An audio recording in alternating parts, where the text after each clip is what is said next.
Coming back to the geo example, it's quite interesting that I remember Mukesh Ambani actually coming to Mumbai University, and he was there as a chief guest of a convocation ceremony.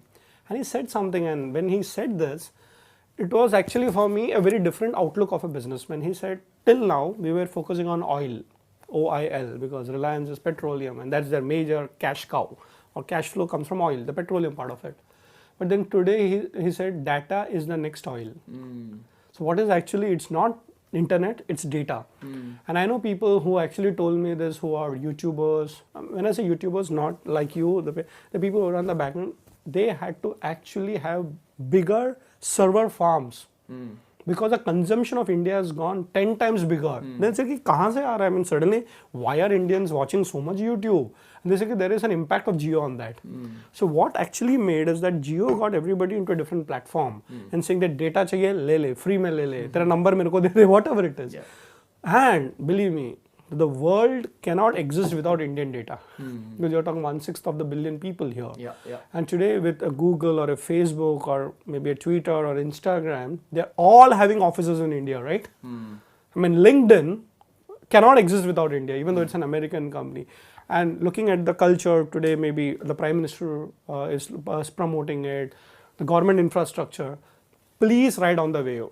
Please ride on the wave. Like our generation rode on the wave of the IT culture. So 20 years ago, we had the advantage of being that generation that defined Indian professionalism through an IT culture. And today we rule the world through the IT. I mean, you go across any country, we Indians are there in the IT field. Your generation will be in the data field, the digital infrastructure. Rule it and rule it nicely. How to rule it? Number one is that you use it as a medium of education and business. So what is the business model, you understand, but what is happening is that there is something called as soft power. So one is economical power. What's economical power? I can make money out of it. So if you do this particular broadcast, maybe you'll get likes, you'll get video ads out of it. That's the economic model. But can you use the same platform to actually educate people on certain platforms? For example, what we are doing is that we're talking about history, we're talking about Indian culture. And let me tell you, my dear friends, that if you look at, probably you create a video on Chanakya. I mean, that's my area. When I started learning Chanakya probably 20 years ago, I did not even know Chanakya. And today, by the grace of God, I know something about Chanakya. But there are actually 1 billion people in India who don't know Chanakya. But I suddenly realized one thing, if 1 billion people don't know, your market actually is 7 billion people. Do you think that a European sitting over knows about Chanakya? He doesn't. But if you educate him, he will come to you. Today morning, I'm telling you specifically, I had a person called Michael Raffel. I don't even know, so he actually tweets me and gets in touch with me.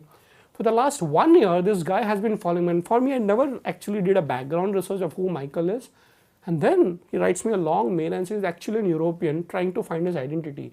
He's not from India. He's migrated to India just because he's wowed by the Indian yogic systems. Then I said, oh, India doesn't know about Indians or Indian knowledge. But the world doesn't know about Indian knowledge. So when I say, how do you make YouTube or the social media work? Believe me, that 7 billion people are frustrated. They don't have a direction in life. They don't have a purpose in life. They don't have knowledge. So what the superficial knowledge we have at the level is something which probably we can give quality inputs. Like if we talk about yoga today yoga has become a product or a service for 7 billion people. Don't you think Arthashastra can do that? Maybe Indian wisdom, Indian Ayurveda can do that. So use this platform to take India's soft power globally. We don't have to attack people. We have Indian Vedic systems, mathematics is there. We have so many things. First, study yourself. So, I'll give you 4 steps if you don't mind. And I'll use a little bit of a Sanskrit words to it. If suppose you take any particular field, I mean, you decide which field, and all our Indians have done solid research work in the past in that particular field. So let me give you politics, the most hottest topic everybody talks about with the social media, politics. So, okay, we talk about Narendra Modi era, that's okay. But then you say, okay, let me study, and they say, okay, in India, we actually got democracy post 1947, but we are always a country of monarchy for thousands of years. So actually, technically, democracy is a new thing for our country. We're always having rajas. Now I say, were we bad? Not really. So what you do is that you go and study all those things and what were the Indian models of governance. So the first step, if you take a subject like politics, one is called Swadhyaya, study it, research on it. Then the second step is Anubhava. Practice it yourself. Don't just glorify, saying that try something on your internship. internship. So you study it. So I studied Chanakya, practice my, and third is called prachar. What is a prachar? Prachar means share it. Go it like a missionary, and not to convert somebody saying that Indian is the best, but I'm making you aware of this is also a thing. So prachar. And the fourth and the most important is document it. So it's very important to actually protect it. So शास्त्र को हमको बचा के रखना है. तो what's the शास्त्रीय परंपरा?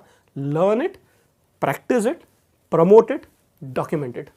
So if you can do the 4 steps, take any subject. If you like chemistry, you take biology, take aeroplane, and we say Pushpak Viman tha. I don't know. Study it.